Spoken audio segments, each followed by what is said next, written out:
तस्करी में संलिप्तता पाए जाने पर में गिरफ्तार किया गया और साथ में 3 और अभियुक्तों को गिरफ्तार किया गया। एक वाहन भी जब्त किया गया है। लेकिन यदि ऐसी स्थिति है कि जहां युवकों को, आज की युवा पीढ़ी को नशे की गर्त में धकेलने के लिए यदि जवान ही होंगे तो फिर रक्षा कौन करेगा। बढ़ते हैं चौथी और आखिरी बड़ी खबर के लिए, जहां टीकमगढ़ में लंबे समय से मेडिकल कॉलेज खोलने की मांग उठाई जा रही है। इसको लेकर के हस्ताक्षर अभियान भी चलाया जा रहा है। सोमवार को टीकमगढ़ जिले की जतारा विधानसभा सीट से विधायक पूर्व मंत्री हरिशंकर खटीक ने विधानसभा में इसे लेकर क्षेत्र के लोगों की आवाज उठाई। खटीक ने टीकमगढ़ में मेडिकल कॉलेज खोलने की मांग उठाई और मरीजों और उनके परिजनों के होने वाली परेशानियों से भी चिकित्सा शिक्षा मंत्री को अवगत कराया। इसके जवाब में चिकित्सा शिक्षा मंत्री विश्वास सारंग ने कहा कि 7 दिन में राज्य शासन की सहमति के साथ केंद्र सरकार को टीकमगढ़ में मेडिकल कॉलेज खोलने के लिए प्रस्ताव भेजा जाएगा।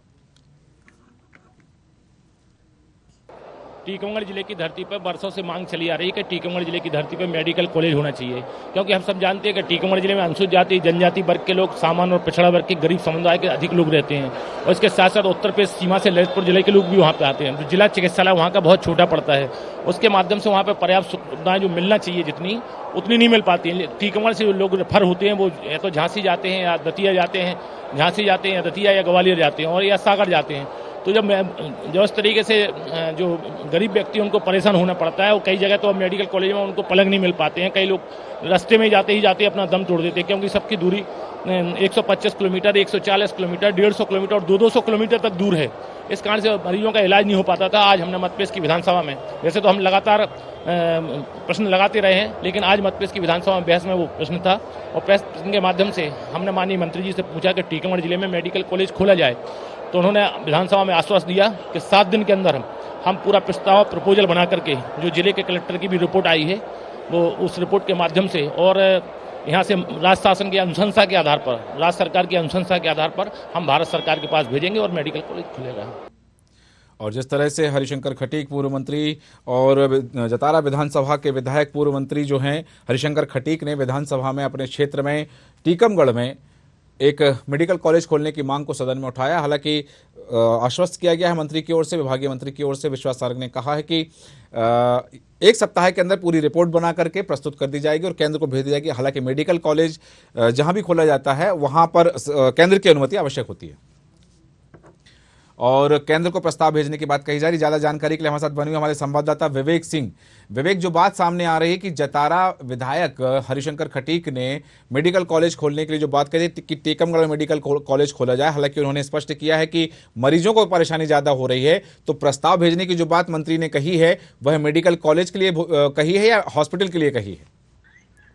देखिए, अगर हम बात करें जिस तरीके से जतारा के विधायक हैं हरिशंकर खटीक और टीकमगढ़ जिले से आते हैं, और लगातार अगर हम बात करें तो टीकमगढ़ के जनप्रतिनिधि भी लगातार मांग कर रहे थे कि टीकमगढ़ में मेडिकल कॉलेज खोला जाए। क्योंकि अगर हम बात करें तो आज जो जतारा से विधायक हैं बीजेपी के हरिशंकर खटीक, उन्होंने सदन में सवाल लगाया था, चिकित्सा शिक्षा मंत्री उन्होंने जवाब दिया है। दरअसल हरिशंकर खटीक ने मांग की थी कि टीकमगढ़ जिले के जो मरीज हैं उनको झांसी जाना पड़ता है, सागर जाना पड़ता है, दतिया जाना पड़ता है और ग्वालियर जाना पड़ता है, जो टीकमगढ़ जिले से काफी दूरी है, जिससे कई मरीजों को परेशानियों का सामना करना पड़ता है। उन परेशानियों को ध्यान में रखते हुए टीकमगढ़ में भी मेडिकल कॉलेज की स्थापना की जाए। इसके जवाब में अगर हम बात करें तो चिकित्सा शिक्षा मंत्री विश्वास सारंग ने कहा कि मध्य प्रदेश की सरकार लगातार गंभीर है और स्वास्थ्य के क्षेत्र में, और उन्होंने कांग्रेस के जमाने पर भी आरोप लगाया। उन्होंने कहा है कि कांग्रेस के जमाने में मध्य प्रदेश में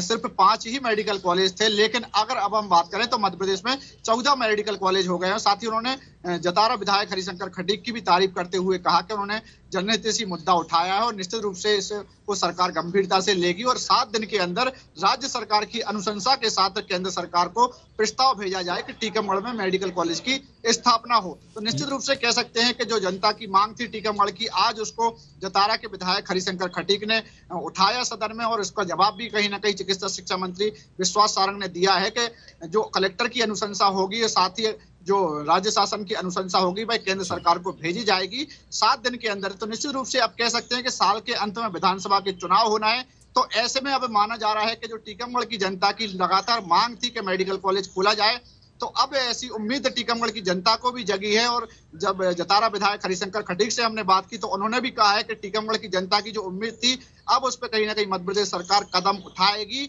और माना जा रहा है कि जल्द ही टीकमगढ़ में भी मेडिकल कॉलेज की स्थापना हो सकती है। अब देखना होगा कि केंद्र सरकार को जो राज्य सरकार अनुशंसा के साथ प्रस्ताव भेजती है उसमें केंद्र सरकार कितने समय में अपनी अनुमति देती है या फिर कुछ और उसमें आपत्तियां आती हैं तो उस पर कब विचार किया जाता है, यह जरूर देखने वाली बात होगी। जी सूरज। विवेक, यहाँ एक प्रश्न ये उठता है कि मध्य प्रदेश में और भी कुछ कॉलेज प्रस्तावित हैं, कुछ कॉलेज जो अभी निर्माणाधीन चल रहे हैं, और वह एक निश्चित राशि जो होती है वो केंद्र सरकार का हिस्सा होता है और राज्य सरकार का हिस्सा होता है। जो वर्तमान में कार्य चल रहे हैं उसमें कहीं ना कहीं ये बात ही सामने आई थी कि केंद्र सरकार से जो राशि मिलनी है, जो हिस्सा केंद्र सरकार का होता है, उसमें अभी विलंब हो रहा है, इसलिए वो निर्माण कार्य थोड़ा धीमी गति से चल रहा है। ऐसी स्थिति में एक और नए मेडिकल कॉलेज को लेकर के जो प्रस्ताव भेजा जाएगा और उसमें जो राशि तय होगी कि मध्य प्रदेश का कितना हिस्सा रहेगा, केंद्र सरकार का कितना हिस्सा रहेगा, तो वो लगातार यदि उसमें भी विलंब होगा तो ये तो कार्य लेट हो जाएगा।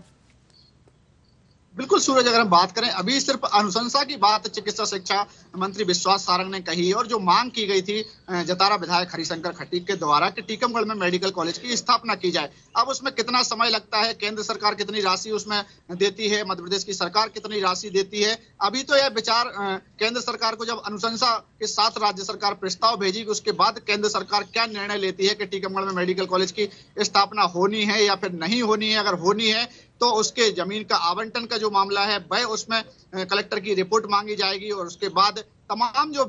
बिंदु होते हैं उसमें प्रक्रियाओं में लिया जाएगा। लेकिन कहीं ना कहीं अगर हम बात करें, जैसा हम कह रहे हैं कि साल के अंत में विधानसभा के चुनाव होना है, तो सरकार निश्चित रूप से इस पर विचार करेगी कि जनता की जो मांग है उसमें कहीं ना कहीं जनता की नाराजगी ना झेलना पड़े। मेडिकल कॉलेज कब बनकर तैयार होगा, राज्य सरकार कितनी राशि आवंटित करती है, केंद्र सरकार कितनी आवंटित करती है और कब निर्माण होगा उसका, लेकिन कहीं ना कहीं अगर इसकी प्रक्रिया शुरू होती है तो जनता को बताने के लिए भारतीय जनता पार्टी की सरकार को यह जरूर कहने के लिए रहेगा कि मध्य प्रदेश की भारतीय जनता पार्टी की सरकार ने केंद्र सरकार को अनुशंसा भेजी थी और अगर निर्माण कार्य का शुरू होता है तो निश्चित रूप से कितना ही विलंब लगता है लेकिन इसका श्रेय जरूर भारतीय जनता पार्टी की सरकार लेना चाहेगी। बिल्कुल सही कहा कि भूमि पूजन और भी हो जाता है तो कहीं ना कहीं श्रेय ले लिया जाएगा कि भारतीय जनता पार्टी की सरकार यहाँ मेडिकल कॉलेज बनवा रही है और इसका फायदा कहीं ना कहीं चुनाव में। तमाम जानकारी के लिए बहुत धन्यवाद। हमारे साथ बने हुए हमारे संवाददाता विवेक सिंह, और जिस तरह से बताया जा रहा है कि